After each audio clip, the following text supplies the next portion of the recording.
Here running for president for class of 2014, we have Gisela Urquia. I'm so sorry. Abdul Al-Maroof. And Jessica Bravo. We're going to be asking them a few questions and then we'll listen to them respond. All right, so on a personal note, what do you think distinguishes you from the other candidates? Okay. Yeah, you can start. Okay, so on a personal note, I have many leadership experiences dealing with leaderships. I was a leader on the football field when I played football. I have a lot of community service hours. I'm good at communicating with people. I'm a very good communicator.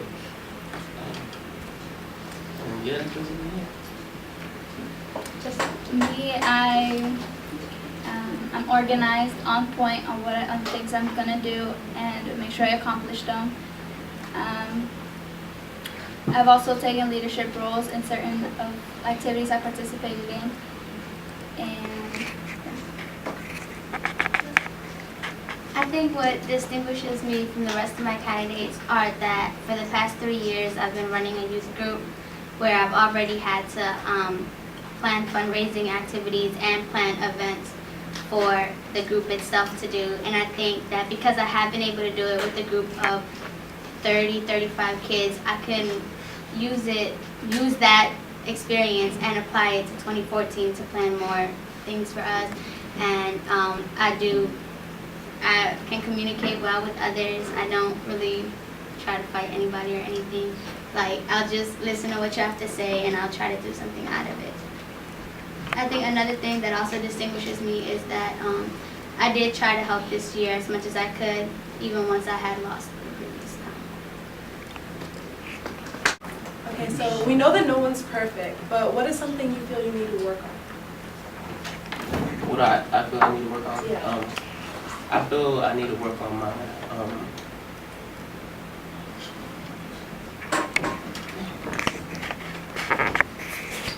I need to work on my punctuality, I guess. I'm not very punctual. I'm not a punctual person.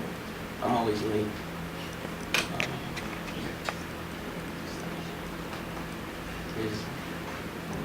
That's it.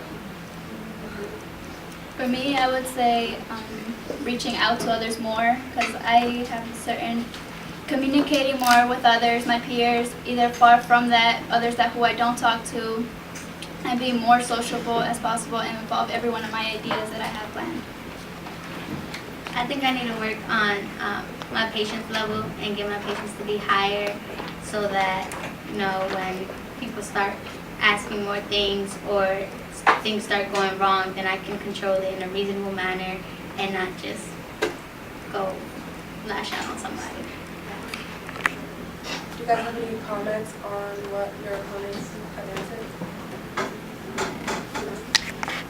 Alright, so some people say that a big problem here at Parkdale High School is the lack of school spirit.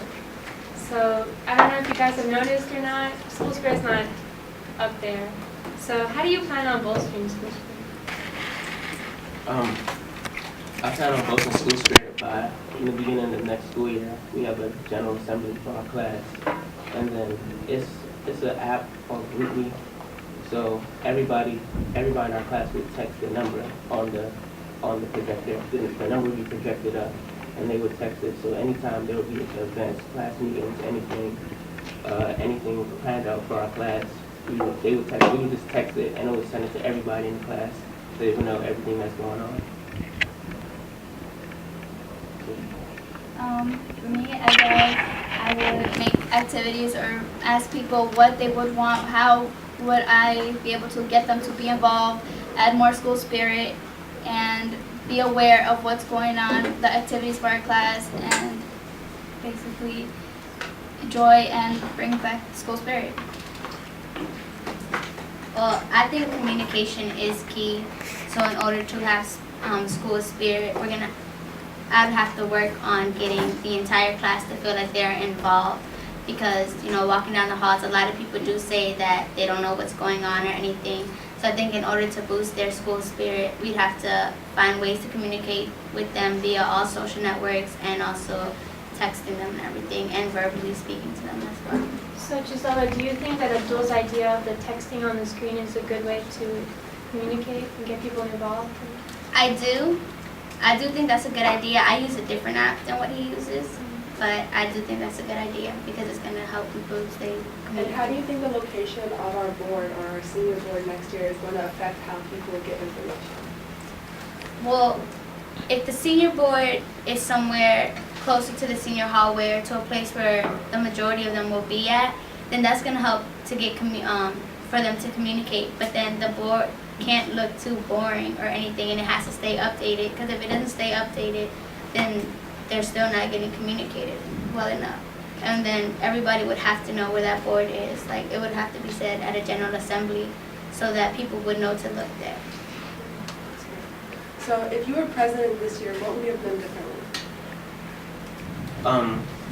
If I was president this year, first of all, I would have kept the class involved, everybody involved. A lot of people weren't involved. A lot of things were done like as individuals. Nobody was really together. Nothing was planned out. I would have had everything more organized. I would have tried to incorporate more fundraisers to try to raise money, because our class doesn't really have a lot of money. But yeah, I would try to make fundraisers, incorporate everybody, just get everybody involved basically, and boost our class school spirit.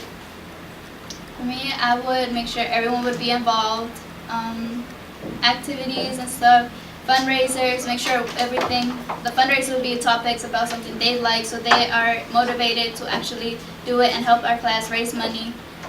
If I would have been president this year, I would have definitely worked on communication and had more involvement from the class. I would have personally spoke to Ms. Logan as well, so that we could have gotten more permission to sell for more fundraisers and get more of the holidays, so that we would have been able to take opportunity from there and had made more money for our class. And I would have definitely had, or at least verbalized, more class meetings so that we could have more people coming out to get informed and to do something for our class. So in your opinion, what is the most important role in student government? I think the most important role in student government is like being a leader basically. Like you just have to like lay a path for others to follow, because people in student government, the rest of the school looks up to you.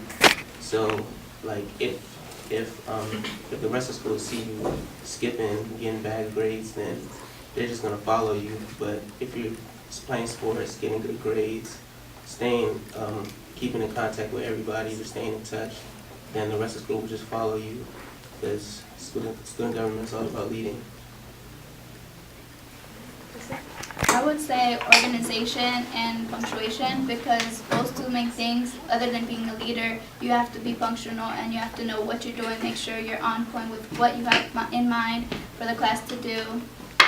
In order, if they're going to follow you, they have to follow in what you're doing, so it's good to have a layout of what you're doing and a certain time you're going to do it, so everyone could be involved and know what's going to happen and what's going on. I think the most important part of the Student Government Association is to bring the student body together. Is to be able to connect with all the different races and all the different personalities that the school has and bring them together to be happy and to have the spirit of their class, because, you know, especially for us, we're taking our last stand at Parkdale. We're walking across the stage together as one.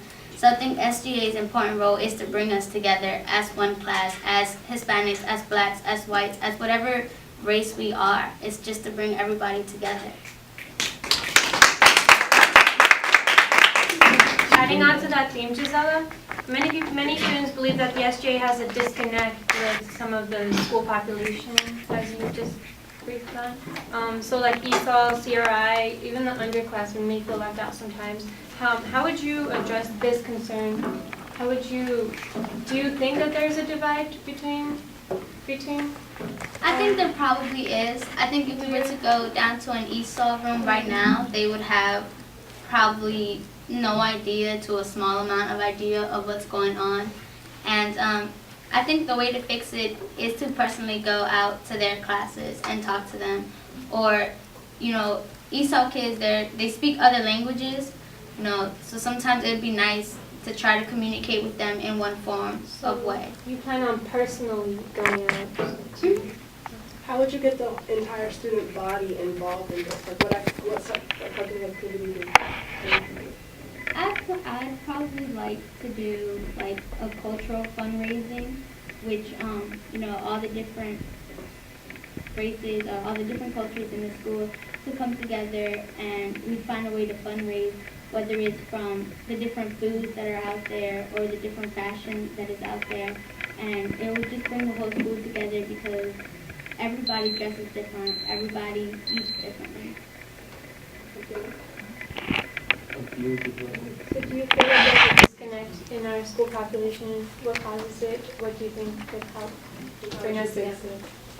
I do believe there's a disconnect in our student body because like everybody's just based on their group. It's a really popularity. Everybody's just disconnected basically. Spanish with the Spanish, so I do believe it's a disconnect, and the way to fix this basically would be like Priscilla said, to just get in contact with everybody, like keeping everybody informed and just like get everybody to know everything that's going on by like going out, reaching out to each individual person. I believe it's half and half, because what I've noticed is that more people themselves are communicating and talking more with other people, so it's not really that much diverse. And I personally have talked to other groups, other people who I haven't talked before, and I've noticed that they also communicate with those who they don't know, so they can get to know them, get more informed, and get together.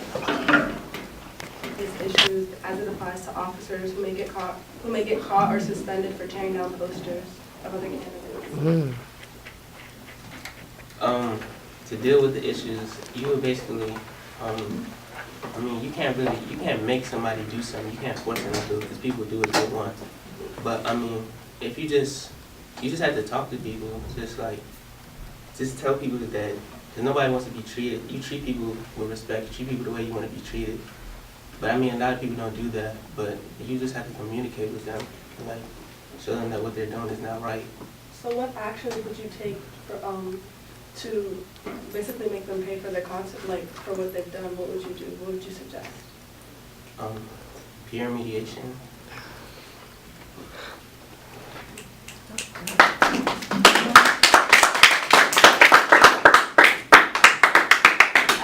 I would talk to them and ask and wonder why they would do that, if it was the right thing to do, even though they know it's disrespectful.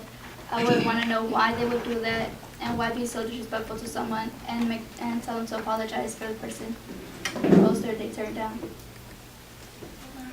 If that was the case, if somebody really knocked down somebody else's poster, then that is obviously disrespectful. I'm not anybody to tell somebody not to do it or to stop doing it, because chances are they won't listen. But if somebody were to do it, then it's more than just talking to them, because some people, a lot of times, when somebody's telling you did something wrong, it goes in one ear and comes out the other ear. So I think in order to get them to realize what they did was wrong, or for them to pay for it, would be that they would just have to put up a poster for their opponent and show, yeah, I am running against this person and I'm going to keep it fair. If I knock down your poster, I'm going to replace it with one for you that I made.